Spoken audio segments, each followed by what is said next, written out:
Good afternoon students.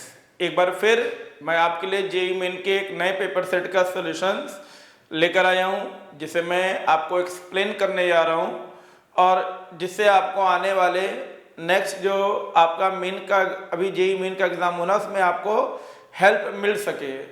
वैसे अभी 2 दिन पहले आपका 12th केमिस्ट्री बोर्ड का एग्ज़ाम भी हुआ होगा सीबीएसई में, और मुझे पूरी उम्मीद है कि सभी बच्चों ने बहुत अच्छा एग्जाम किया होगा और मेरे बनाए गए वीडियो लेक्चर से भी आपको काफ़ी हेल्प मिली होगी।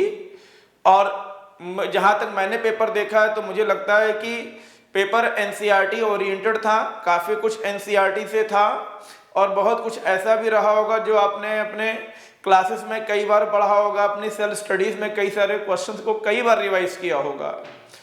इसी के साथ अब आपका अगला पेपर फिजिक्स का होना है 12th में सीबीएसई में, और आप सभी लोग उसकी तैयारियों में जुटे होंगे और ठीक बोर्ड एग्जाम्स खत्म होने के 1 महीने बाद आप लोग का आईआईटी जेईई मेंस का एग्जाम भी होना है।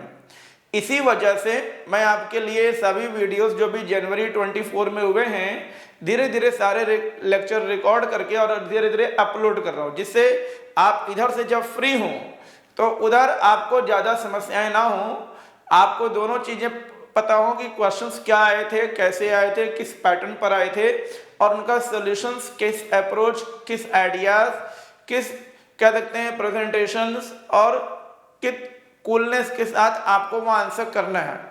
तो बिना समय की बर्बादी या बिना समय की और देरी किए हुए आइए हम लोग सॉल्यूशंस पर आते हैं। कैसे इस नए पेपर को हमें डिस्कस करना है, एक्सप्लेन करना है, कैसे क्वेश्चन से इंटरैक्ट होना है और कैसे एग्जाम में आंसर करना है। तो लेट्स बिगिन नाउ। सबसे पहले बच्चों हम लोग आते हैं क्वेश्चन नंबर 1 पर। क्वेश्चन नंबर 1 क्या है? आपको 4 कंपाउंड दिए गए हैं, इथेनॉल, फिनॉल, मेटानाइट्रोफिनॉल एंड पैरानाइट्रोफिनॉल। आपको पीकेए वैल्यू चारों की दी गई है और आपको इनको करेक्ट ऑर्डर में अरेंज करना है। देखिए यहाँ पर जहां तक बात करते हैं पीकेए की, बेटा बात करते हैं यहाँ पर पीकेए की बात कर लेते हैं। थोड़ा बैक होते हैं हम लोग आते हैं बेटा क्वेश्चन नंबर 1 पर। जैसा कि आपको 4 कंपाउंड दिए गए हैं ABCD और हमें इनकी पीकेए वैल्यू दी गई है, हमें करेक्ट ऑर्डर को बेटा पहचानना है। सबसे पहली चीज आपको जो यहाँ पर कॉन्सेप्ट अप्लाई करना बेटा यहाँ पर वो ये है, पीकेए इज इनवर्स ऑफ केए और केए is inverse of acidic nature, ये चीजें। तो अगर हम देखें यहाँ पर सबसे ज्यादा पीकेए वैल्यू ये दी गई बेटा इसमें आपको, ठीक है। पीकेए जितनी ज्यादा होगी बेटा एसिडिक नेचर उतना ही कम होगा। अब एसिडिक नेचर अगर कम होगा तो ऑब्वियस ये बात है बेसिक नेचर सबसे ज्यादा होगा, और उस हिसाब से देखा जाए दिए गए सभी कंपाउंड में मोस्ट बेसिक अगर कोई है बच्चों यहाँ पर तो वो है इथेनॉल। इसका मतलब ये हुआ ये जो पीकेए वैल्यू बेटा दी गई है वो इथेनॉल के लिए दी गई है, मतलब ए का ऑप्शन 2 होना चाहिए। अब हमें दिए गए 4 ऑप्शन में केवल इतना चेक करिए कि कहां पर ए का ऑप्शन 2 है। तो अगर हम बेटा गौर से देखें यहां पर तो सब ये है, ठीक है। इसलिए बिना बाकी को देखे हुए भी हम इसको चेक कर सकते हैं कि इसका जो करेक्ट ऑप्शन होगा सी होगा। पर खैर हम नहीं चाहते कि आपको बाकी चीजें ना पता, हमें बाकी बेटा पता होनी चाहिए। फिनॉल के यहां पर देखिए फिनॉल है, मेटानाइट्रोफिनॉल है, ऑर्थोनाइट्रोफिनॉल है। अब क्वेश्चन ये है इन तीनों में अगर हमें कंपेयर किया जाए कौन ज्यादा एसिडिक होगा, तो देखिए यहां पर इथेनॉल से ज्यादा कौन होगा, तो फिनॉल होगा, क्योंकि फिनॉक्साइड आयन मोर रेजोनेंस स्टेबल होते हैं। फिनॉल से ज्यादा बेटा अब इससे कम वैल्यू कहाँ है, 10 है। इसका मतलब बेटा ये हो गया कि बी के लिए जो वैल्यूज होगी वो यहां पर आ गई, तो आप देखिए बी के लिए 1 मैच कर गया। अब बचते हैं नाइट्रोफिनॉल, तो नाइट्रो ग्रुप आप भी जानते हैं कि इलेक्ट्रॉन विड्रॉइंग ग्रुप है और ये एसिडिक नेचर को बढ़ाता है। अब क्वेश्चन है कि मेटानाइट्रो का ज्यादा होगा एसिडिक नेचर या पैरानाइट्रो का ज्यादा होगा, तो बेटा होता क्या है, पैरा पर क्योंकि स्टेबिलिटी मेटा से ज्यादा होती है इसीलिए पैरा नाइट्रो का एसिडिक नेचर ज्यादा होगा। अब अगर पैरा नाइट्रो का एसिडिक नेचर बेटा ज्यादा होगा तो पीकेए वैल्यू कम होनी चाहिए मेटा से, तो ऑप्शन डी के लिए बेटा 3rd होगा जो कि ये लिखा हुआ है, और ऑप्शन सी के लिए बेटा 4 होगा जो कि लिखा हुआ है। मतलब ये है इसका जो करेक्ट ऑप्शन है बेटा वो सी है, और होने का रीजन क्या है आई होप सबको समझ में आया होगा। अब आते हैं क्वेश्चन नंबर 2 पर। कहते हैं क्रोमेटोग्राफी टेक्निक्स और techniques based on the principle of differential adsorption is are. मतलब ये टेक्निक कहां पर फॉलो होगी, तो बेटा इसका आंसर है यहां पर column chromatography and thin layer chromatography. Actual में क्रोमेटोग्राफी 2 कंसेप्ट पर काम करती है बेटा। पहला क्या है, रेट ऑफ एडसॉर्प्शन, और दूसरा क्या है, solubility of colored and complex colored component in the complex mixture dissolve in the solvent। फिर से रिपीट कर रहा हूं, टेक्निक क्रोमेटोग्राफी में ज्यादा डिटेल में जाने से पहले सबसे पहले क्रोमेटोग्राफी क्या होती है, क्यों यूज करते हैं, ये मालूम होना चाहिए। देखिए होता क्या है, यूं तो मिक्सचर को सेपरेट करने के बेटा बहुत सारे तरीके हैं, बट क्रोमेटोग्राफी कब यूज करते हैं ये आपको मालूम होना चाहिए। क्रोमेटोग्राफी तभी यूज करेंगे जब मिक्सचर या सॉल्यूशन हाईली कॉम्प्लेक्स हो, पहला पॉइंट। दूसरा वो लिटिल अमाउंट में हो, दूसरा पॉइंट, ठीक है। अदरवाइज बेटा इसको तीसरी कोई कंडीशन नहीं जहां पे इसको यूज किया जाए। अब क्वेश्चन ये है ये किन कंसेप्ट पर बेस है, तो मेरे प्यारे बच्चों ये सिर्फ और सिर्फ 2 कंसेप्ट पर बेस होती है। पहला क्या है, रेट ऑफ एडसॉर्प्शन, दूसरा सॉल्युबिलिटी इन द सॉल्वेंट। तीसरा बेटा किसी पर बेस नहीं है, और उसका जो करेक्ट ऑप्शन होगा बेटा वो होगा एक तो कॉलम क्रोमेटोग्राफी और दूसरा बेटा थिन लेयर क्रोमेटोग्राफी, जिन्हें इन शॉर्ट टीएलसी भी कहते हैं, सुना होगा नाम आप लोगों ने। 3rd पर आते हैं, which of the following act as strong reducing agent. तो बेटा करेक्ट ऑप्शन इज बेटा EU2+ है। अगर आप EU का कॉन्फ़िगरेशन बनाएंगे तो ये बेटा बनता है ज़ीनन 4F7 6S2, ये बेटा बनता है। अगर हम यहां से 2 इलेक्ट्रॉन बेटा हटा देंगे तो आपको ये जो कॉन्फ़िगरेशन बनेगी वो बेटा ये बनती है 4F7 6S0, ये बेटा बनती है। और आप भी देख रहे हैं ये हाफ फील्ड है, सबको दिख रहा है इसमें आप, तो जो उसका बेटा करेक्ट आंसर है यहाँ पर वो है यहाँ पर EU2+। नेक्स्ट अगले क्वेश्चन पर बेटा आते हैं हम लोग। अगला क्वेश्चन क्या हम लोग का, question number 4। Alkyl halide is converted into alkyl cyanide. किसी भी एल्काइल हैलाइड को एल्काइल आइसोसाइनाइड में कैसे कन्वर्ट करेंगे, तो ये बेटा एकमात्र तरीका है और वो है addition of silver cyanide AgCN। यही तरीका बेटा है जिससे हम इसको ऐसा कर सकते हैं, दूसरा कोई तरीका नहीं है। नेक्स्ट अगले क्वेश्चन पर, on passing a gas X through Nessler reagent. Nessler reagent बेटा हमेशा याद रखिएगा अमोनिया के लिए यूज होता है, ये इसका केमिकल टेस्ट है। नेस्लर रिएजेंट का फॉर्मूला होता है K2HgI4, पोटेशियम मर्क्यूरिक आयोडाइड, ठीक है। इसका नाम क्या होगा, अगर IUPAC नेम लिखे पोटेशियम टेट्रा आयोडाइडो मर्क्यूरेट। जब आप इसको बेटा ऐड करेंगे अमोनिया सॉल्यूशन में तो हमारे पास बनता है क्या, यहां पर HgNH2OHgI। ये बेटा पेल ब्राउन PPT होता है, pale brown PPT। This is unique test that will be conduct only for ammonia gas, not for all या not for rest। आगे बढ़ते हैं बच्चों, question number 6। which one of the following will show geometrical isomerism। देखिए geometrical isomerism के लिए पहली चीज एल्कीन होना चाहिए, दूसरा स्ट्रक्चर अनसिमेट्रिकल होना चाहिए।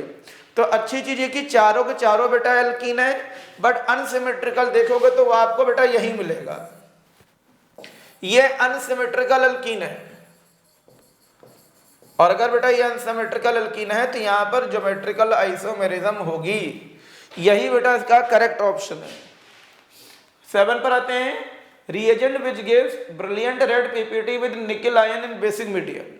कौन सा सही आंसर? इसका सही आंसर बेटा होता है डीएमजी। निकल डीएमजी पर बेटा -1 चार्ज होता है। ये बनता है हमारे पास NiDMg होल ट्वाइस। ये बेटा इसका आंसर है। और यही बेटा जो होता है क्या बनाता है? Brilliant red PPT. तो इसका करेक्ट ऑप्शन बेटा ए है डाइमिथाइल ग्लाइऑक्साइन। नेक्स्ट आगे बढ़ते हैं हम लोग यहां पर। ये एनिलीन है, इसको इस मिक्सचर में ऐड करेंगे। जब आप एनिलीन को बेटा इस मिक्सचर में ऐड करेंगे तो हमारे पास बनता है benzene diazonium chloride. Benzene diazonium chloride. इस डाइएजोनियम क्लोराइड को बेटा ऐड करेंगे किसमें? क्यूप्रस क्लोराइड सॉल्यूशन के साथ। ये बनता है बेटा यहां पर क्लोरोबेंजीन, साथ में N2 बनती है बेटा इसमें। इसका सही जवाब होगा हमारे पास ऑप्शन बी। यही बेटा इसका सही जवाब है, क्लोरोबेंजीन। नेक्स्ट अगले क्वेश्चन पर हम लोग आते हैं। हमें इसका IUPAC नेमिंग लिखनी है। नंबरिंग कर लीजिए बच्चों यहां पर 1 2 3 4 5 6। आपको भी दिख रहा है यहां पर, क्या दिख रहा है? साइक्लो रिंग 6 कार्बन है, हेक्स हो गया, 2 पर इन है एंड 1 पर ऑल है। तो इसका नाम बेटा होगा साइक्लोहेक्स 2 in 1 ऑल। यही बेटा इसका करेक्ट जवाब है। नेक्स्ट अगले क्वेश्चन पर आते हैं। Element having highest first ionisation enthalpy. Nitrogen से ज्यादा बेटा किसी की नहीं हो सकती है। It has maximum because smaller size, half filled configuration and enough effective nuclear charge. 3 चीजें होती है, साइज छोटा है, कॉन्फ़िगरेशन हाफ फील्ड है जो एक्स्ट्रा स्टेबिलिटी शो करेगी, और कहीं ना कहीं इंटर इलेक्ट्रॉन रिपल्शन को मिनिमाइज करेगी। अगर इंटर इलेक्ट्रॉन रिपल्शन बेटा मिनिमाइज होगा तो ऑब्वियस ही बात है फोर्स ऑफ अट्रैक्शन बढ़ेगा। फोर्स ऑफ अट्रैक्शन बढ़ेगा तो इलेक्ट्रॉन न केवल क्लोजली बाउंड होंगे बल्कि टाइटली भी बाउंड होंगे। इसीलिए बेटा ये सबसे ज्यादा n में होगी। क्वेश्चन नंबर 11 पर आते हैं। बहुत ही अच्छा क्वेश्चन है। Which of the following statement are correct about zinc, cadmium and mercury. सबसे पहली स्टेटमेंट बी बेटा करेक्ट है। ये गलत है क्योंकि जिंक, कैडमियम, मर्क्यूरी में डी सबशेल फुलफिल्ड होती है तो एंथैल्पी ऑफ एटमाइजेशन बेटा जो होता है वो हाई नहीं होता है, वो लो होता है। अब अगर एंथैल्पी ऑफ एटमाइजेशन बेटा लो होगा तो उनकी कोऑर्डिनेशन नंबर भी लो होगी। कोऑर्डिनेशन नंबर बेटा अगर लो होगी तो इनके सराउंडिंग में जो मेटल आयन होंगे बहुत कम होंगे, अगर होंगे तो वो लूजली बाउंड होंगे, और अगर वो लूजली बाउंड होंगे बच्चों तो वो हार्ड नहीं होंगे, वो सॉफ्ट हो जाएंगे। तो जो करेक्ट आंसर है बच्चों वो एक तो बी है, दूसरा डी है, और बी और डी बी में आते हैं, इसलिए बेटा यही सही जवाब है इसका। इस तरीके से इसको बेटा एक्सप्लेन करना है। क्वेश्चन नंबर 12 पर आते हैं। Phenol treated with chloroform in presence of this which further hydrolyze in presence of acid। क्या बनेगा हमारे पास बेटा? तो हमारे पास बनता है 2-हाइड्रोक्सी बेंजल्डिहाइड।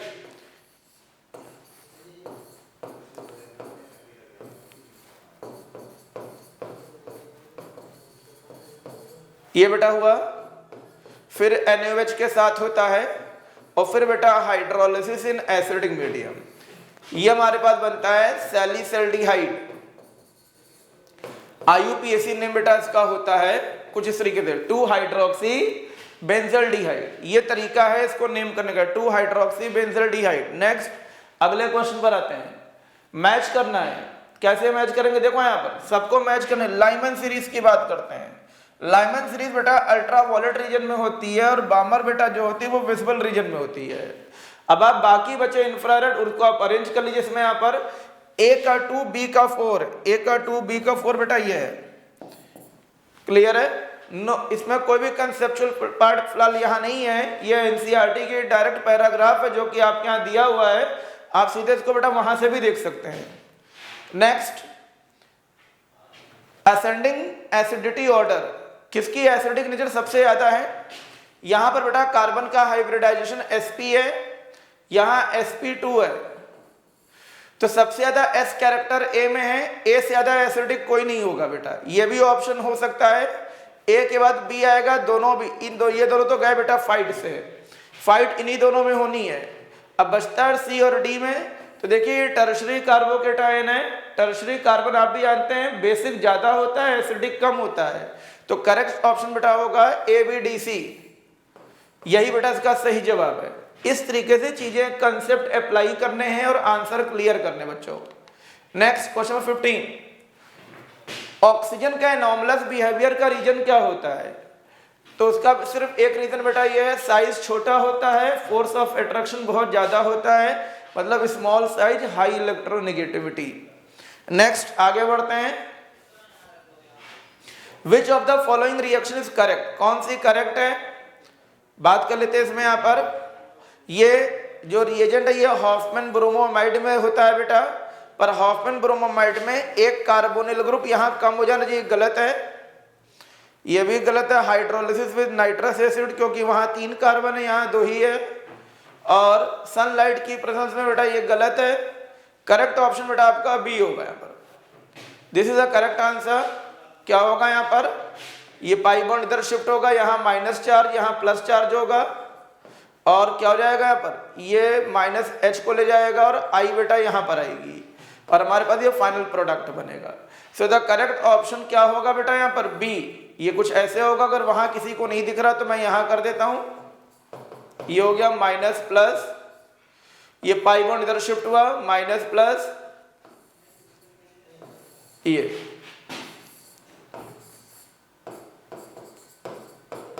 बेटा बनता है। ऐसे करते बच्चों इसको यहाँ पर। नेक्स्ट अगले क्वेश्चन पर आते हैं हम लोग। ये K2MnO4 का IUPAC नेम कैसे करेंगे बच्चों इसको यहाँ पर, KMnO4,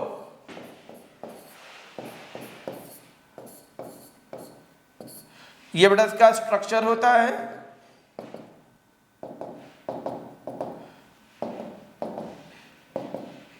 ये MnO4। अब इसका नाम क्या हो गया, पोटेशियम, पोटेशियम, पोटेशियम चारों में है, ये डाई पोटेशियम गलत हो गया बेटा यहाँ पर। फिर क्या है, टेट्रा ऑक्साइडो, 4 ऑक्सीजन है, टेट्रा ऑक्साइडो हो गया, क्योंकि मैग्नीज क्या है, नेगेटिव कॉम्प्लेक्स में है बेटा यहाँ पर, तो इसका नाम होगा पोटेशियम टेट्रा ऑक्साइडो मैग्नेट 6 आयन, यही बेटा इसका IUPAC नेम है। ठीक है, पोटेशियम टेट्रा ऑक्साइडो, ठीक है, मैग्नेट आयन, ये बेटा इसका करेक्ट आंसर होगा इसमें। Next 18, identify the reagent use.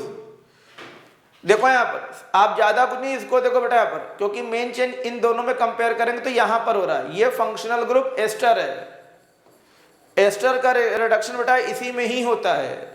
अब ये चीज कहां पर आई है, एक तो यहां आई है और एक यहां पर आई है, तो या तो ये सही आंसर होगा या तो फ्री होगा, इन दोनों को हटा दीजिए। ये बन गया एल्डिहाइड, एल्डिहाइड को बेटा ऐड करेंगे किसमें, एल्कोहलिक के OH में। करेक्ट ऑप्शन बेटा आपका ये है सी। और जो बेटा बनेगा यहाँ पर उसको क्या, जिंक HCl में पास करेंगे, रिडक्शन हो जाएगा और हमारे पास एल्कोहल, ये जो जिंक क्लीमेंशन रिडक्शन है ये कार्बोनिल ग्रुप का रिडक्शन करेगा, एल्काइल ग्रुप बन जाएगा, और फाइनली बेटा हमारा जो प्रोडक्ट होगा वो ये बनेगा। तो इसमें जो करेक्ट ऑप्शन बच्चों है वो सी है, यहाँ पर ना ए है, ना बी है, ना डी है। आगे बढ़ते हैं अगले क्वेश्चन पर। 2 स्टेटमेंट दी गई है, कौन से सही है? कहते हैं fluorine has most negative electron gain enthalpy. क्या होगा सही जवाब? फ्लोरीन की electron gain enthalpy most negative होती है। तो पहले तो हमें जानना कि सही है कि गलत है। दूसरा बेटा क्या हमारे पास है, oxygen is least negative electron gain enthalpy in its group, अपने ग्रुप में। पहले हम ग्रुप की बात की गई है, दोनों ही चीज बेटा ग्रुप के में, मतलब ये ग्रुप 17 के बारे में बात कर रहे हैं आपसे, और ये ग्रुप 16 के बारे में बात कर रहे हैं। इन्होंने कहा है कि fluorine has most negative electron gain enthalpy in its group, अपने ग्रुप में फ्लोरीन की इलेक्ट्रॉन गेन एंथैल्पी सबसे ज्यादा नेगेटिव होगी। तो बेटा बिल्कुल गलत है ये। अपने ग्रुप में फ्लोरीन की साइज भले ही छोटा पर फोर्स ऑफ अट्रैक्शन भी बहुत ज्यादा होता है, इंटर इलेक्ट्रॉन रिपल्शन भी बहुत ज़्यादा होता है। तो कोई भी फॉरेन इलेक्ट्रॉन इतनी आसानी से तो इसके अंदर, हाँ अट्रैक्ट होना अलग बात है, ऑर्बिट को ज्वाइन करना बेटा अलग बात है।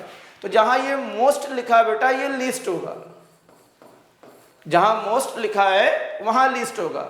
और इसका जो करेक्ट आंसर बेटा होगा वो ये है, statement 1 is false and statement 2 is true. पहला फॉल्स है और दूसरा बेटा सही है, यही इसका सही जवाब है बेटा इसमें। नेक्स्ट, मैच द फॉलोइंग, इसको कैसे करेंगे? इसमें ज्यादा कुछ बेटा नहीं, केवल ये देखिए न्यूक्लिक एसिड क्या होगा, न्यूक्लियोटाइड को बिलोंग करता है और प्रोटीन की फंडामेंटल यूनिट एमिनो एसिड्स होती है। तो अगर बेटा हम इसको देखें दोनों चीजें मैच कहां करती है, D4 और C1, D4C1, D4C1 ये बेटा मैच करती है इसमें यहां पर। So this is your final answer. ठीक है, एग्जाम में समय बचाने का तरीका ऐसे होता है, हर समय नॉलेज को एक्सप्रेस करना जरूरी नहीं है, नॉलेज बिल्कुल होनी चाहिए, नॉलेज को एक्सपोज भी करना चाहिए, बट नॉलेज के साथ में स्मार्टनेस को भी बेटा शो ऑफ करना बहुत जरूरी है। आपको चीजें पता है अच्छी बात है, बट अगर दो चीज को सही कलेक्ट करने पर वो चीज बाकी से अलग हो रही है या बाकी में वो चीजें नहीं, तो ऑब्वियस सी बात है बिना समय आगे बर्बाद किए हुए हम अपने करेक्ट आंसर को चूज करें। Next question number 21, oxidation number of iron in brown ring experiment. Brown ring बेटा होती क्या है, पहली चीज तो हमको ये मालूम होनी चाहिए, ब्राउन रिंग का फॉर्मूला होता है नाइट्रोसो फेरस सल्फेट, ये होता है बच्चों। इसमें सल्फेट की ऑक्सीडेशन पर -2 है, इसकी +1 है, इसकी x है, तो x + 1 - 2 is equal to 0, so x - 1 is equal to 0, so x is equal to +1, that will be your final answer. Next आगे बढ़ते हैं, total number of anti bonding molecular orbital formed by 2s and 2p। पहले हम find कर लेते बेटा molecular orbital, from 2s 2 बनेंगे, एक बॉन्डिंग और एक एंटी बॉन्डिंग।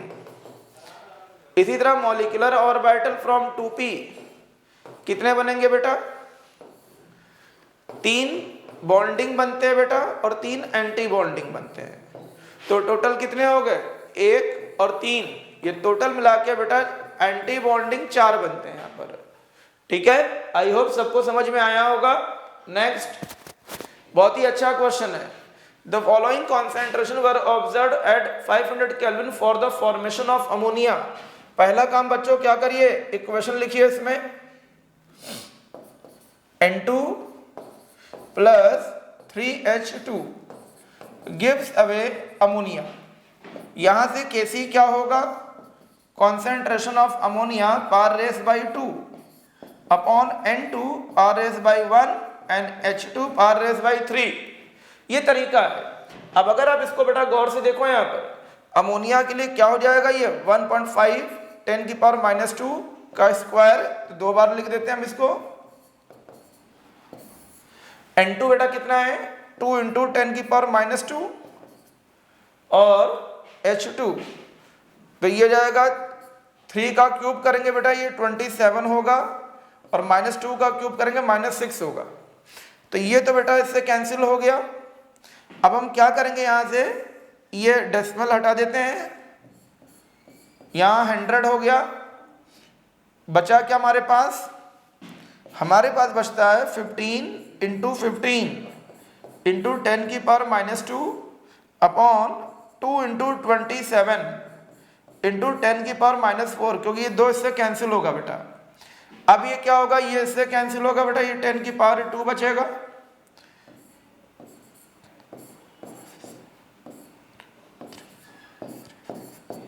ये बेटा आएगा 25/6 × 10⁻², ये बेटा इसका आंसर हो गया।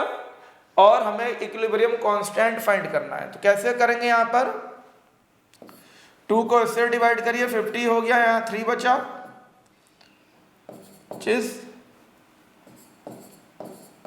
3, ये आंसर बेटा हमारे पास आएगा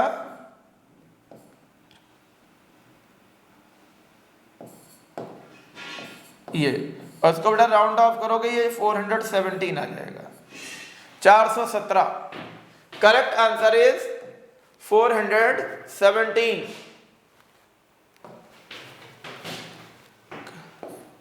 ये करेक्ट आंसर बेटा इसका होगा 470। यही बेटा इसका फाइनल आंसर है। इस तरीके से इसको करना है। नेक्स्ट अगले क्वेश्चन पर आते हैं। Half life of a radio isotopes bromine इतना दिया हुआ है, fraction which remain after 1 day. कैसे करेंगे देखो बच्चों, यहां पर केस इक्वल टू क्या हो जाएगा 0.693 अपॉन 36। इसको ऐसे लिखेंगे हम, इस इक्वल टू 2.303 आफ्टर 1 डे, मतलब 24 घंटे हो गए। लॉग इनिशियल 1 हो गया, मान लीजिए कि 24 आवर्स के बाद x बचता है, तो हमारे पास बच्चों ये क्या हो जाएगा 3, और इसको इससे डिवाइड करिएगा 0.3010, 0.3010, 2 को इधर लेके आते हैं हम, और हमारे पास बचेगा बेटा ये, और ये हो जाता है log 1/x। इसको डिवाइड कर देते हैं हम 0.206 अपॉन 3 इस इक्वल टू log 1/x। ठीक है, इसको आगे सॉल्व करेंगे। 1/x बच्चों क्या होगा, एंटी लॉग ऑफ कितना होगा बच्चों यहां पर, ये 0.6020 डिवाइड बाई 3,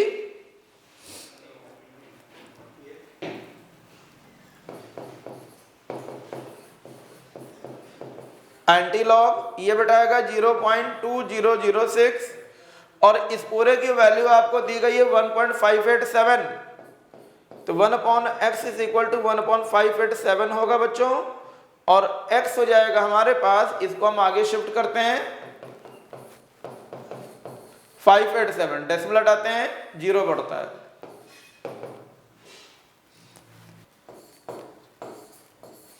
यह आएगा हमारे पास लगभग 478 बचेगा, और 0.478 लगभग 0.63 आएगा बच्चों ये। अब इसको हम लिखेंगे इस फॉर्म में, तो ये हमारे पास क्या हो जाएगा 63 इंटू 10⁻²। ये बेटा, तो यहां से अगर हम इस डेटा को बेटा इससे कंपेयर करें तो ये 63 समथिंग लगभग बेटा आंसर आएगा। ये तरीका है इसको करने का। पर आई होप सबको समझ में आया होगा। नेक्स्ट अगले क्वेश्चन पर आते हैं। Molality of 0.18 m sulphuric acid solution कितना होगा यहाँ पर, देखो यहाँ पर मोलैलिटी कितनी दी गई है, इतनी। इसका मतलब ये होगा वॉल्यूम ऑफ सोल्यूशन कितना है बच्चों, ये हो जाएगा वॉल्यूम ऑफ सोल्यूशन 1 लीटर, मतलब 1000 ml। डेंसिटी ऑफ सोल्यूशन कितना है बच्चों, ये है यहाँ पर 106 इंटू 1000, ये हो जाएगा कितना 1060 ग्राम। एक मिनट, सॉरी गलत किया हमने। ये बेटा हमारे पास है वेट ऑफ सोल्यूशन आ गया। अब वेट ऑफ सोल्यूट कैसे फाइंड करेंगे बच्चों, यहां पर मोलैरिटी 0.8 है, वेट ऑफ सोल्यूट W हो गया, वॉल्यूम मॉलिक्यूलर मास 98, ये 1 हो गया हमारे पास 1 लीटर। तो वेट ऑफ सोल्यूट बेटा कितना होगा यहां पर, ये होगा, ये बेटा आ गया, ये आ गया वेट ऑफ सोल्यूट। अब हम यहां से फाइंड करेंगे weight of solvent. Weight of solvent क्या होगा बेटा 1060 78.4, 6 हो गया,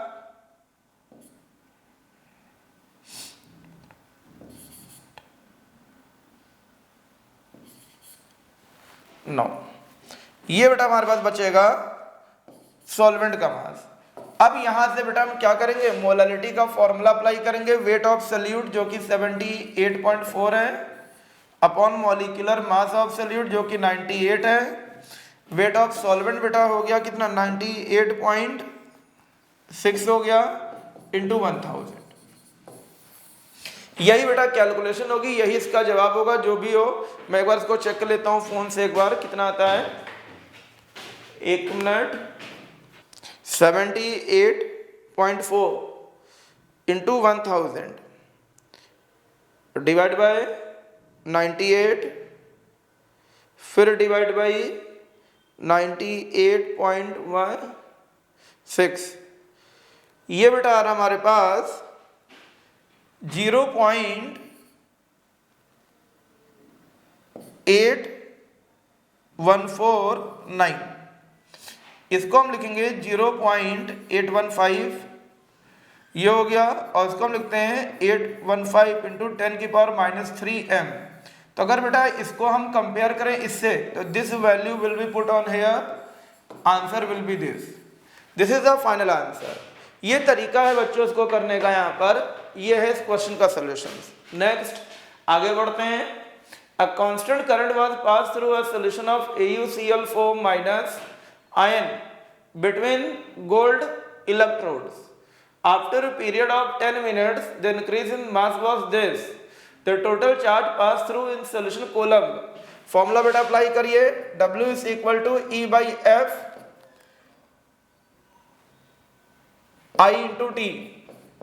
ये हो गया बच्चों यहाँ पर 10 मिनट्स है, 10 मिनट हमें इतना मास डिपॉजिट होता है, तो हमें चार्ज कूलम में बेटा फाइंड करना है। हम सीधे इसको क्यू लिख देते हैं, तो क्यू क्या हो जाएगा बच्चों, W इंटू एफ अपॉन ई। W बेटा है 1.314, F बेटा F तो ऐसे ही लिखना क्योंकि आंसर F के फॉर्म में ही लाना हमें, और E बेटा हमको दिया हुआ है इक्विवेलेंट मास।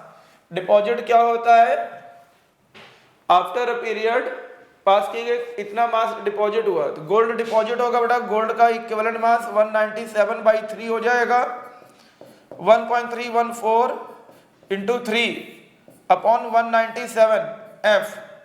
इसको आगे बेटा सॉल्व करते हैं, 3 4 12 9 अपॉन 197 F। अब इसको बेटा करना है, ये इसको डिवाइड करते हैं, 3.942 कितना आएगा चेक कर लेते हैं आंसर एक बार। 3.942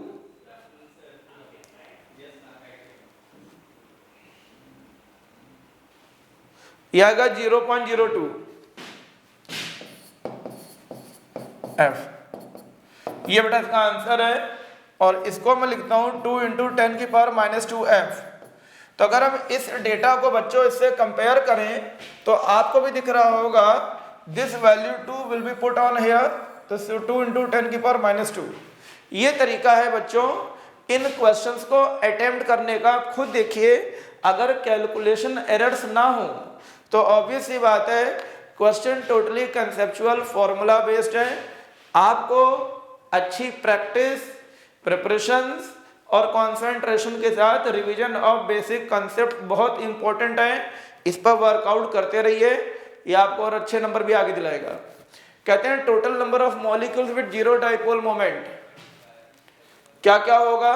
नंबर 1 में BF3 CH4 CO2, only 3 molecular है, टोटल मॉलिक्यूलर 3, नथिंग एल्स, क्योंकि बाकी बेटा अनसिमेट्रिकल है या बेंट इन शेप है, तो उसमें डाइपोल 0 नहीं होना है।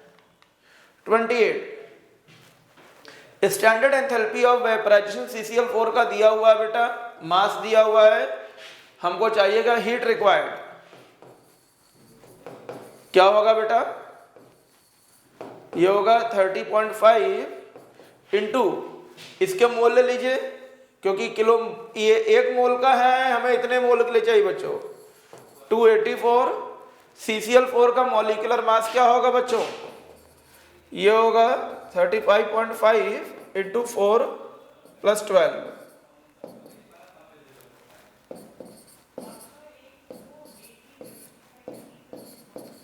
ये हो गया बच्चों, this will be 30.5 284 upon 154, that is the final answer. आइए इसको कैलकुलेशन हम आपके सामने ही करते हैं, इसमें देखते हैं बच्चों क्या आंसर आता है इसका। Next 0.5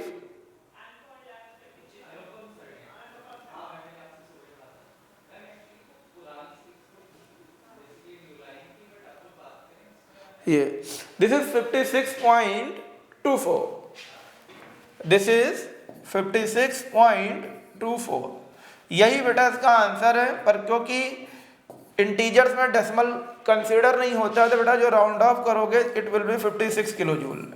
this is your final answer. Next question number 29, number of sigma bond and pi bond into formal hex और इन ओइक एसिड।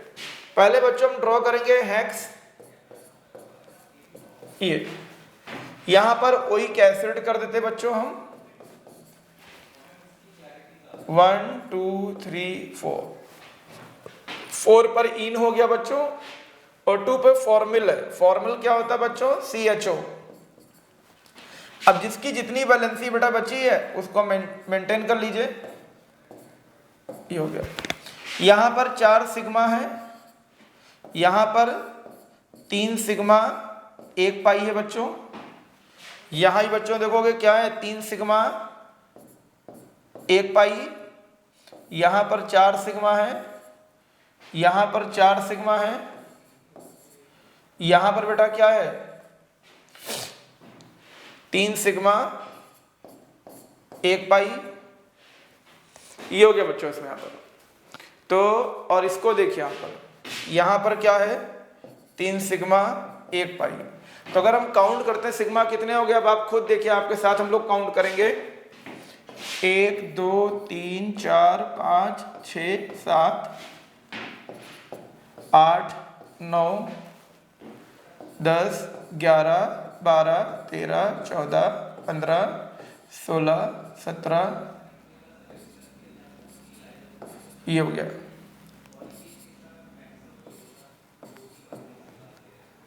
ये हो गया।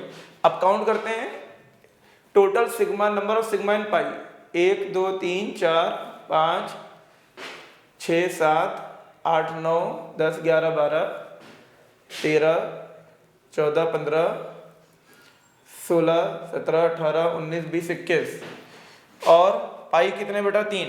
टोटल बेटा आंसर आएगा 24। This is your final answer. इस तरीके से बेटा ये क्वेश्चन, पहला काम स्ट्रक्चर ड्रॉ कर लीजिए, और जैसे आप स्ट्रक्चर ड्रॉ करेंगे बेटा आपको अपने आप खुद दिख जाएगा कितने सिग्मा कितने पाई हैं। आगे बढ़ते हैं लास्ट क्वेश्चन पर। 150 ml of 0.5 m oxalic acid is required to neutralise this. बहुत ही अच्छा क्वेश्चन है बच्चों।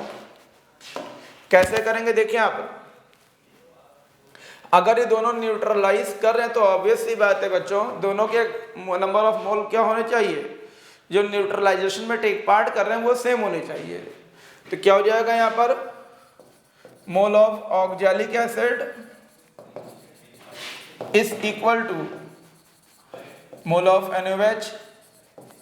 मान लीजिए इसकी मोलरिटी M1 है, तो ये रहेगा M1 इंटू 25, और ये क्या हो जाएगा बेटा इसमें यहां पर इंटू 1.0, ये हो जाएगा बेटा इसमें यहां पर। अगर हम यहां से सॉल्व करेंगे बच्चों इसमें, तो M1 कितना आएगा हमारे पास 50/25, ये कैंसिल करेंगे 2 आ जाएगा। मतलब ये जो NaOH आपने यूज किया है इसकी मोलरिटी बेटा जो है वो 2m है। अब इन्होंने कहा कि amount of NaOH in 50 ml of the given NaOH solution. कैसे फाइंड करेंगे समझो बच्चों, यहाँ पर मोलरिटी का फॉर्मूला अप्लाई करिए, given mass W, molecular mass 40, volume 50 ml है बच्चों, ये कैंसिल होगा, तो 4 ग्राम बेटा। मतलब हमने 4 ग्राम NaOH को बेटा डिसॉल्व किया था 50 ml में ऑफ सॉल्यूशंस में। तो ये है बेटा एक और पेपर का कंप्लीट सॉल्यूशन। आई होप सबको समझ में आया होगा। जल्दी मैं आपको और बाकी जो पेपर्स हुए हैं बेटा 2024 जनवरी में, उसके सॉल्यूशन भी ऐसे ही अपलोड करते हैं, देखते रहिए। कोई प्रॉब्लम हो कमेंट बॉक्स में प्रॉब्लम रेज करिए, जिसको हम आगे के लेक्चर में कंसीडर करते रहें। इसी के साथ थैंक यू सो मच।